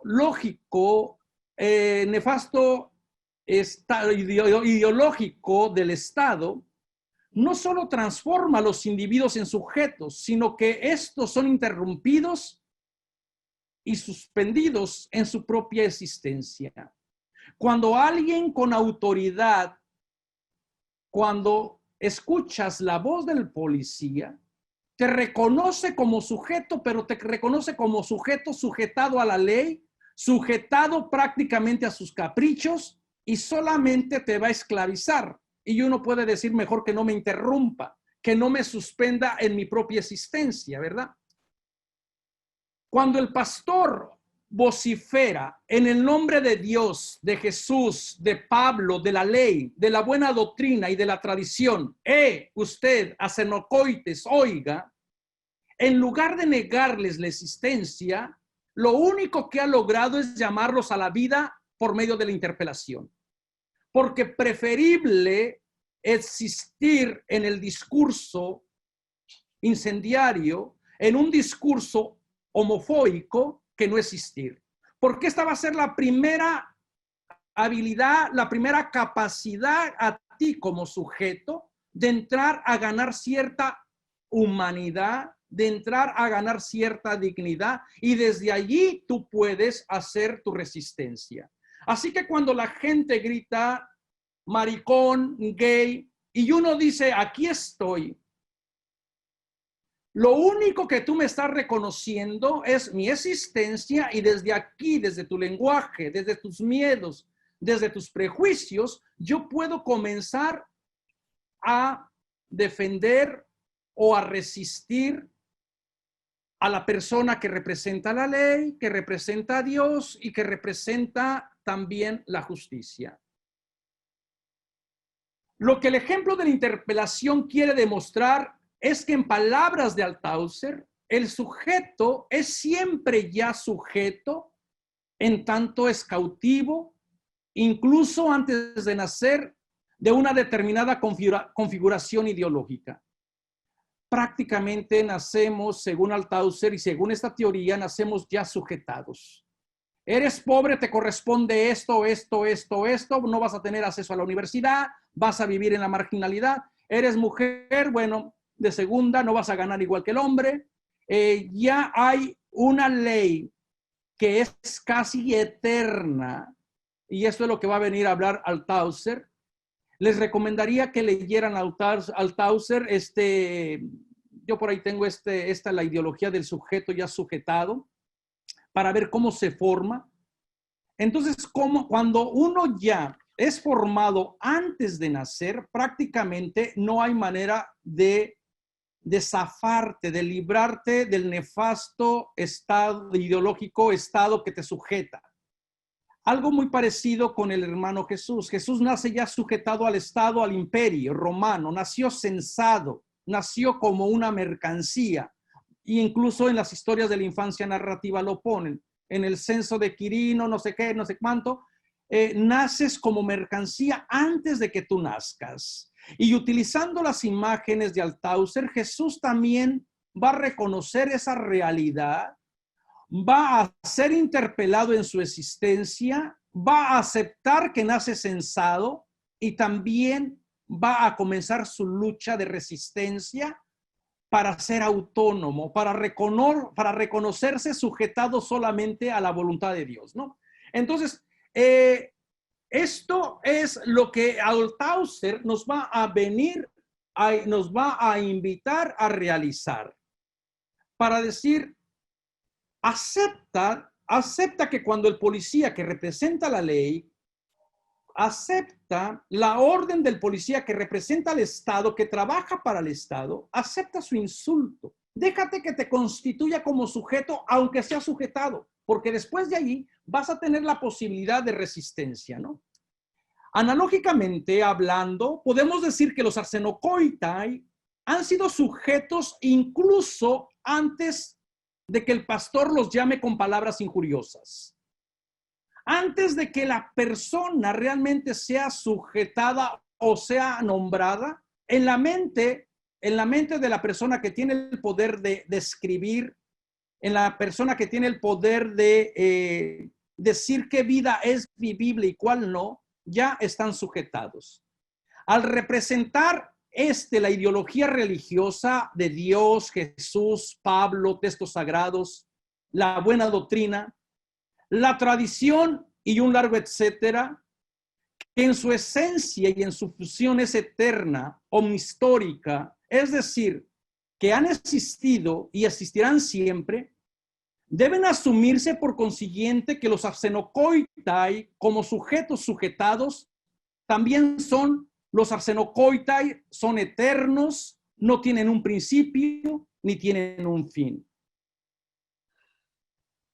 Althusser se imagina a Dios interpelando desde edades sempiternas y reclutando sujetos, diciendo, yo me dirijo a ti, individuo humano llamado Pedro. Hago un paréntesis, este filósofo es bastante crítico de la religión cristiana, de la religión católica, y por eso utiliza la imagen de Pedro como la máxima autoridad. Sobre esta piedra construiré mi iglesia, ¿no? Entonces utiliza esta misma imagen en su escrito para decir que siempre en la fusión del poder nefasto del Estado, siempre está reclutando desde siempre con la autoridad divina.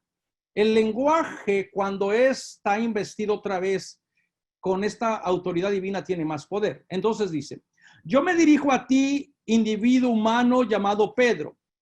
Todo individuo es llamado por su nombre en sentido pasivo y nunca es el mismo quien se da su nombre. La manera de clasificar esto va muy en la línea bíblica. Por eso es que a Dios no se le puede sacar el nombre, porque entonces Dios sería pasivo, Dios sería objeto, no sería sujeto. Y parece que en el primer intento de Moisés, ¿no? Es, ¿quién eres? Yo soy el que soy. Y después otro intento. Si no me dices tu nombre, por lo menos permíteme ver tu espalda. Si no sé tu nombre, quiero saber tu profesión, porque por medio de la espalda se sabía si la persona trabajaba en el campo, si estaba aguijonada a su espalda por los tábanos, si estaba expuesta al sol o si la persona trabajaba en la construcción. El cuerpo es moldeable, ¿no? El cuerpo es cambiante. Entonces, esta lucha de saber el nombre, de querer sacar el nombre, parece que Dios le dice a Moisés, no quieras manipularme en saber mi nombre, en convertirme en objeto, en manipularme también para, a lo mejor, para la brujería, como podría ser en el caso de las creencias antiguas.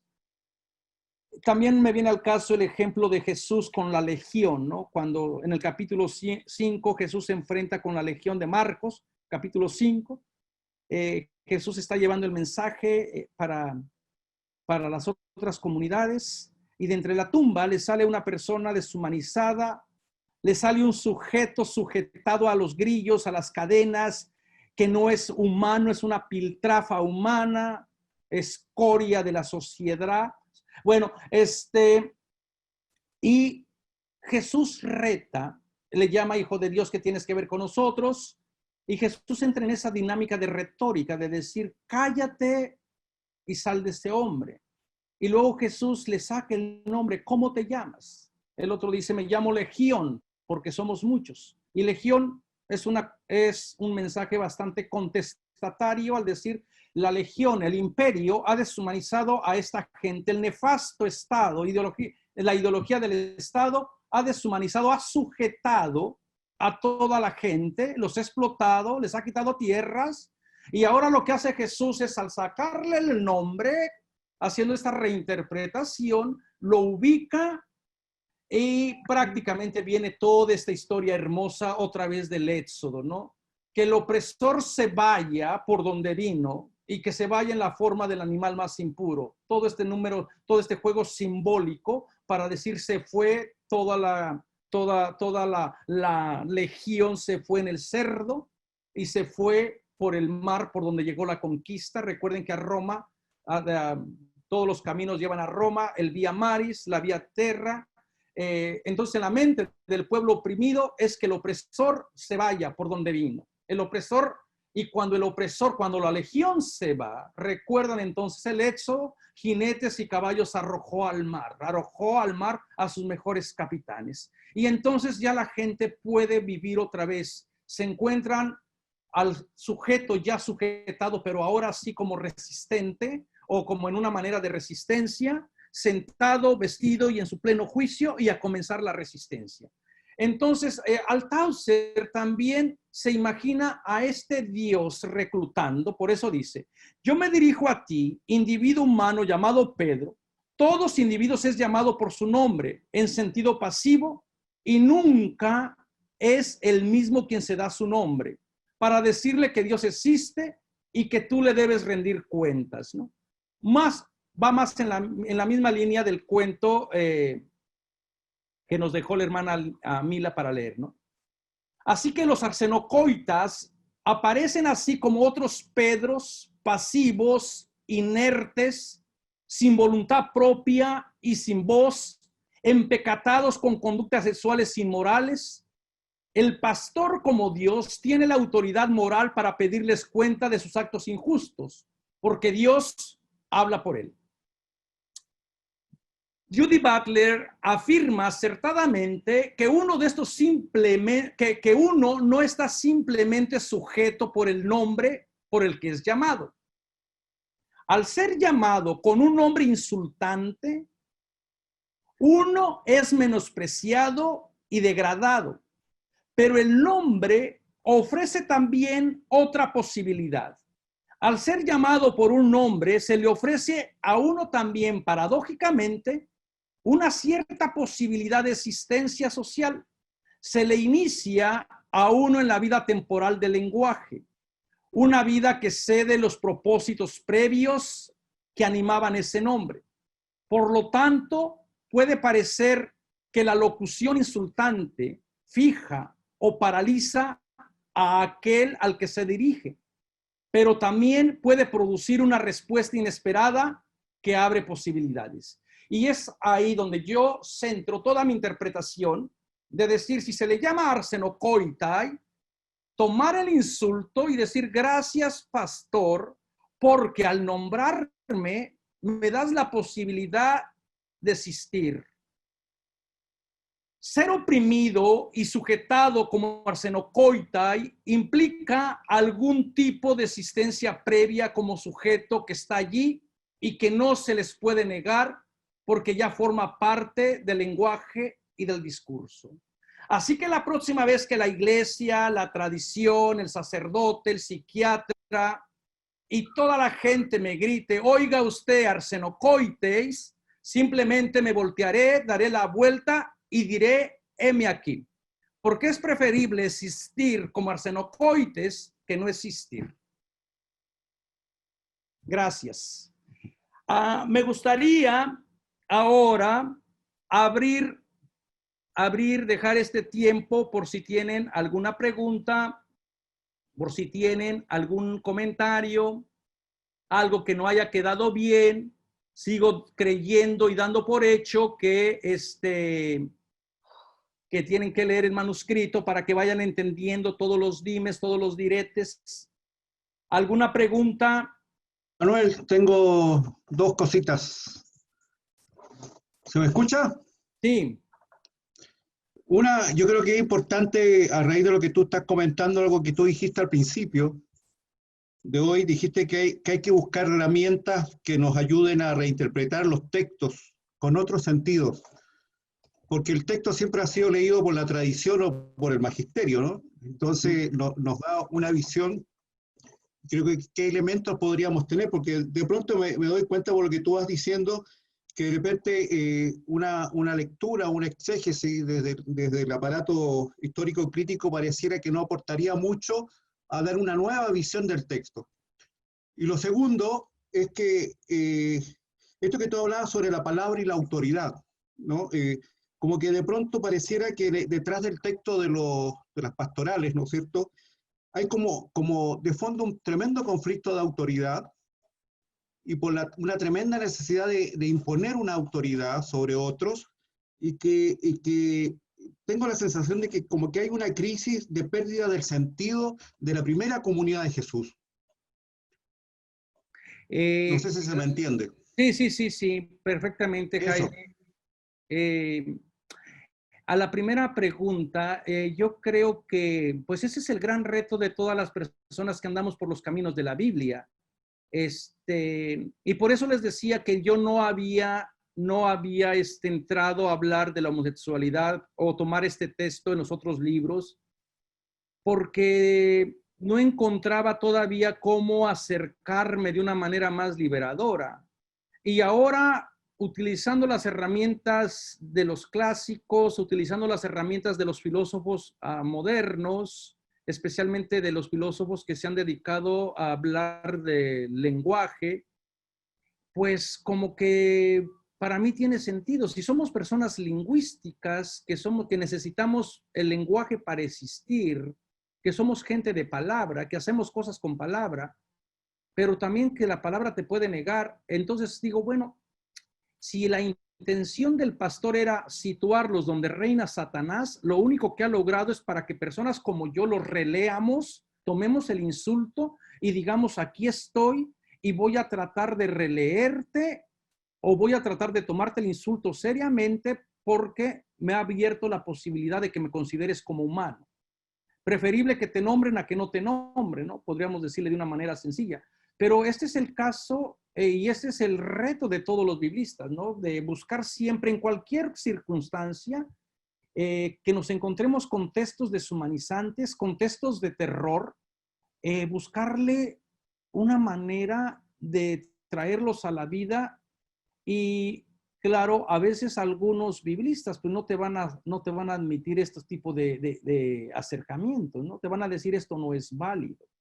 Esto no se debe de hacer así porque solamente debes de meterte a hacer el método histórico crítico. Pero yo también me imagino a esta comunidad como tú, una comunidad con muchos problemas de autoridad, con muchos problemas de luchas internas, donde parece ser que hay grupos que pugnan, grupos minoritarios, grupos que han sido silenciados en el texto, que pugnan por una tradición más de acuerdo a la tradición de Jesús, de la comunidad alternativa, en la manera de organizarse. Parece que por allí se puede especular eso, de que estos grupos minoritarios, por ejemplo, este señor los condena porque no se casan. Voy a tratar ese tema del celibato, aunque hoy también el doctor Picasa habló del celibato que era anormal en aquella época, y este señor quiere normarlos a que todo el mundo se case y exige que toda la gente se case y va a condenar a los que no se casen. ¿Quedarían entonces grupos que recordarían la experiencia de Jesús que no se casó? ¿Quedarían grupos que recordarían la experiencia de Pablo que no se casó? La experiencia parece que de Bernabé que no se casó. Entonces como que sí hay esta lucha y no solamente en cuestión del celibato, en cuestión de organización. Parece que hay gente que todavía se reunía en comunidad, en comunidades domésticas, y quiere sacar a la comunidad doméstica a que sea un servicio público. Eso lo vamos a ver la próxima la próxima semana, mañana creo, cuando hablemos de la religión oficial. Entonces, como que sí hay estas luchas, hay estas tendencias, y yo creo que el pastor, bueno, va a inclinar su balanza a imitar más bien el estilo de la sociedad grecorromana, la sociedad dominante, y va a ir silenciando las otras voces que posiblemente pugnaban por una tradición más de acuerdo a la tradición del hermano Jesús y su comunidad alternativa. Eso es lo que yo también veo. Lamentablemente no tenemos las voces de los otros, no tenemos las experiencias, estos otros solo existen por medio del lenguaje del pastor. Y esta es una tarea difícil. Entonces, ¿cómo reconstruirla? Bueno, pues podemos imaginarnos por lo que se deja ver entre el texto, ¿no? ¿Alguien más tiene alguna pregunta? Manuel, Eddie. Eddie, dime. Sí.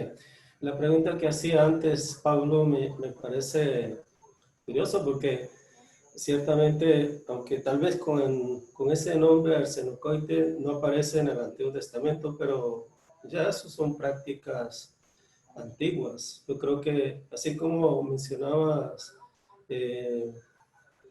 otros,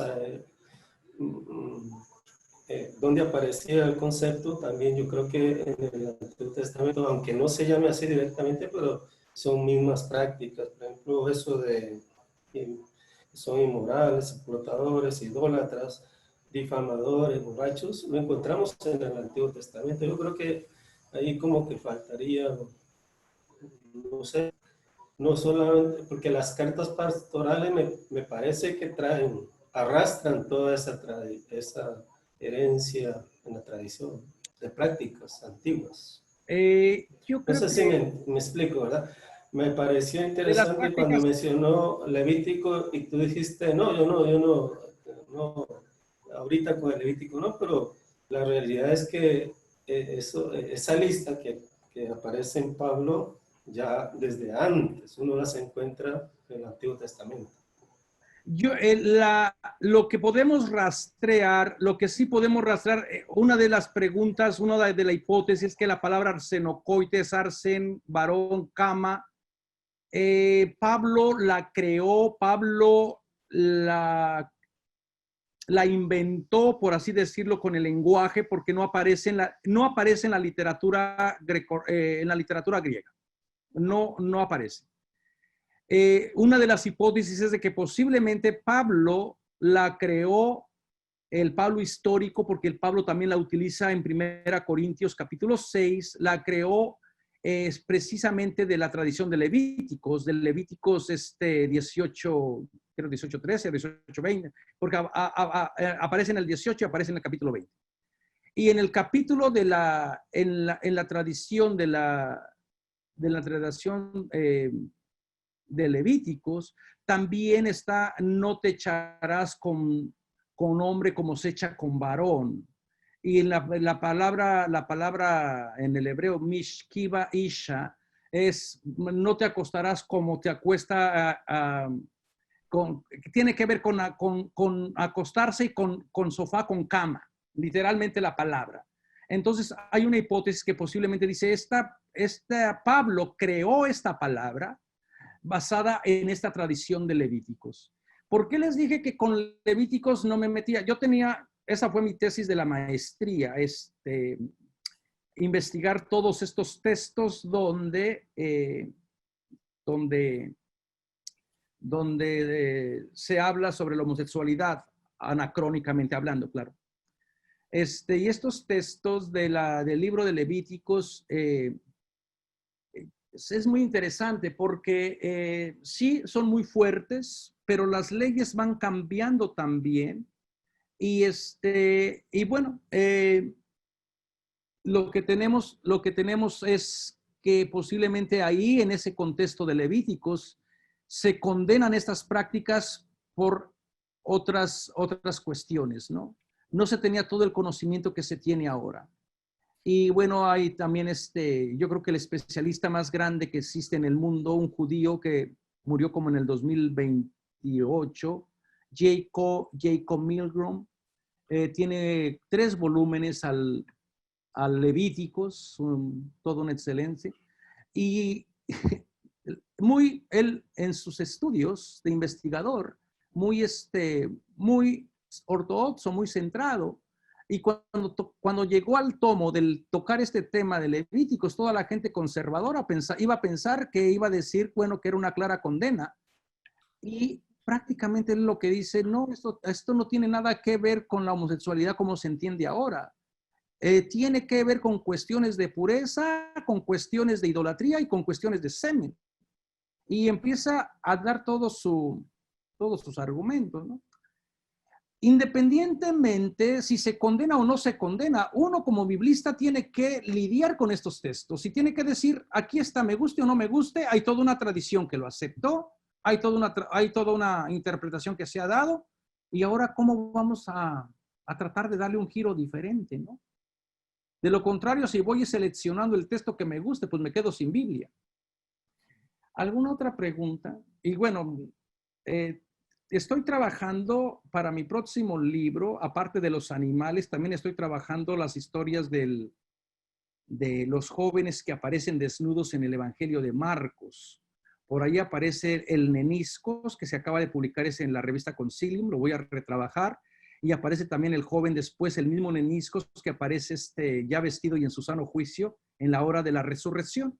Y también aparece otro joven que aparece en el Evangelio secreto de Marcos, un evangelio que parece que fue censurado, el Evangelio oficial. Parece que quitaron ese fragmento, y ahí están las discusiones de ese Evangelio secreto.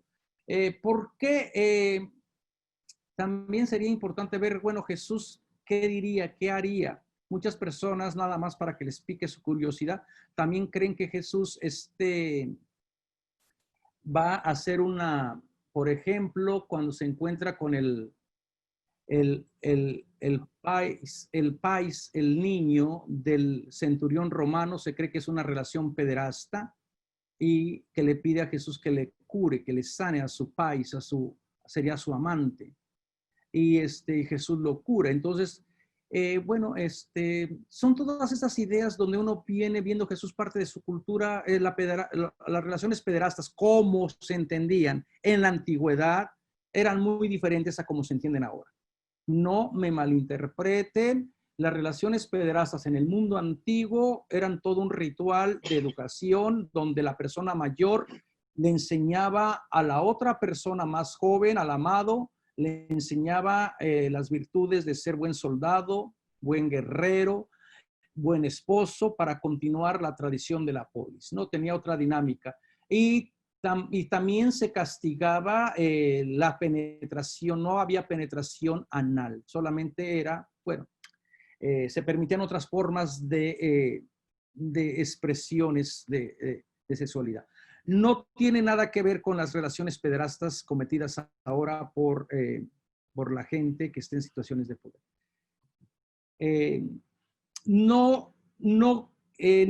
Intenté traducir el libro que es de la homosexualidad en la Biblia, pero dije, nunca me lo van a publicar, entonces ¿para qué gasto mi saliva? ¿Para qué gasto mi tiempo? Así que no lo tengo allí en toda mi información. ¿Alguna otra pregunta? Padre. Sí. Bueno, entonces si pudiéramos resumir todo esto tiene que ver básicamente con los prejuicios que tenemos hoy en día. Pues yo les invitaría realmente, por eso les decía, a ver las evidencias. Espero que por lo menos les entre la duda. Muchas de las cosas, lamentablemente, están más cimentadas en el miedo, en el prejuicio, que en lo que la Biblia dice. Espero que con estas ideas, por lo menos, les entre la duda y digan, bueno, ya me quedé con la tentación. Porque también, fíjense, a veces en la manera de citar la iglesia en los documentos oficiales, textos bíblicos, se vuelve bien literal, fundamentalista. Solamente la iglesia que nos reta, que nos invita a tomar seriamente el contexto en las exhortaciones de la Dei Verbum, tan preciosas exhortaciones para los estudiantes de la Biblia, y de pronto cuando va a hacer sus documentos oficiales, en ocasiones se vuelve bastante fundamentalista y cita el texto sin ninguna preocupación. Entonces, yo sí también creo que muchos de nuestros prejuicios han opacado el verdadero sentido de la palabra. No podemos negar de que este autor, al igual que Pablo, está condenando una conducta de tipo sexual, pero que tiene que ver a lo mejor con explotación económica. Y recuerden también que Pablo no conocía lo complejo que es la persona humana, ¿verdad? Él se movía con los conceptos que tenía en aquella época. No conocía lo que las ciencias modernas nos dicen ahora de la sexualidad, de la identidad, de si se vienen los genes, si no vienen los... Bueno, no quiero entrar ahí, pero yo creo que también tenemos que tener en cuenta esos factores. ¿Alguna otra pregunta? Padre Manuel. Sí. Soy Marco. Marco, sí, dime, hermano.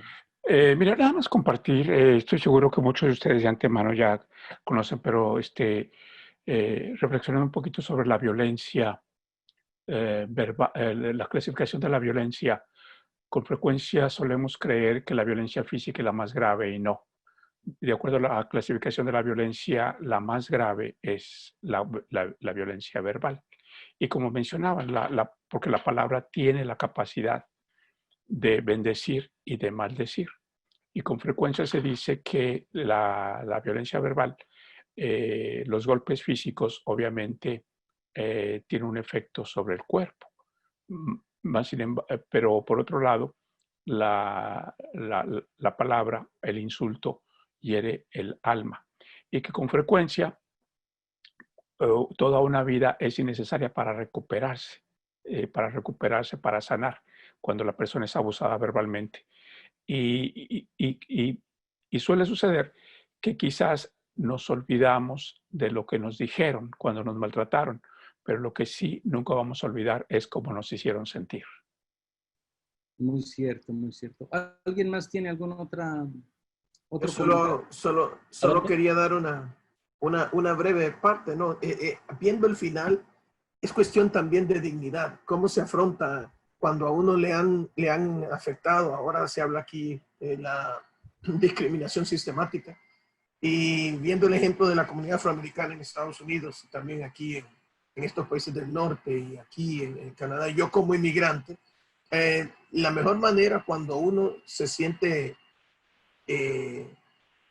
acusado o discriminado es presentar, sí, eso soy, y presentarse con dignidad para poder afrontar eso. Pienso que es lo mismo que estás diciendo al final de este capítulo, de este libro. Gracias por esa conclusión a la que llega. Y vuelvo a repetirles, miren, yo creo aquí habemos personas, eso le quería decir al inicio, de diferentes experiencias de vida, de diferentes ministerios, y que a lo mejor para algunas de ustedes, esta es la primera vez que escuchan algo novedoso acerca de la Biblia. A mí me pareció genial la manera en que trató Picasa para darle los dogmas, por ejemplo. ¿Qué hacer cuando se escucha todo esto? Bueno, ustedes razonen, mediten, reflexionen, y a veces es necesario para aprender, desaprender. Ese es lo más difícil, es desaprender lo que me han dicho, lo que yo pensaba, dejar a un lado esta zona de confort, pero ese es el trabajo que cada persona va a realizar. Nuestra intención no es quitarles la fe. Yo no tengo palabra de Dios, yo no tengo la certeza de que lo que les estoy diciendo, verdaderamente estos eran los problemas que estaba viviendo esta comunidad. Pero a mí, leyendo y releyendo, puedo ver estas luchas de poder. Me puedo equivocar. Mi intención no es que la gente pierda la fe, mi intención es de que la gente la madure. Y bueno, la misión es crear comunidad alternativa, y la otra cosa es que no podemos hacer invisible a esta comunidad que está emergiendo, y que a lo mejor, si somos honestos, tenemos a alguien dentro de nuestra familia, dentro de nuestros seres queridos, que se te van a acercar y te van a preguntar, que te van a pedir un consejo desde el punto de vista de fe. Y yo creo que ya hemos torturado a mucha gente, ya le hemos tratado de convertir en algo que no son, créanme que no funciona, ya hemos causado muchas lágrimas, muchas intenciones de suicidio, en vez de ver la diversidad de la creación de Dios y ver, sí, bueno, yo creo que en todo esto tenemos que ver cómo el espíritu también es diverso. Muchas gracias. No se espanten. Espero que los que vienen comenzando no se espanten. Van a decir, ay, ¿en dónde me metí? ¿Será esto católico? Somos católicos, apostólicos y romanos, pero creemos y seguimos a Cristo Jesús más que a Pedro.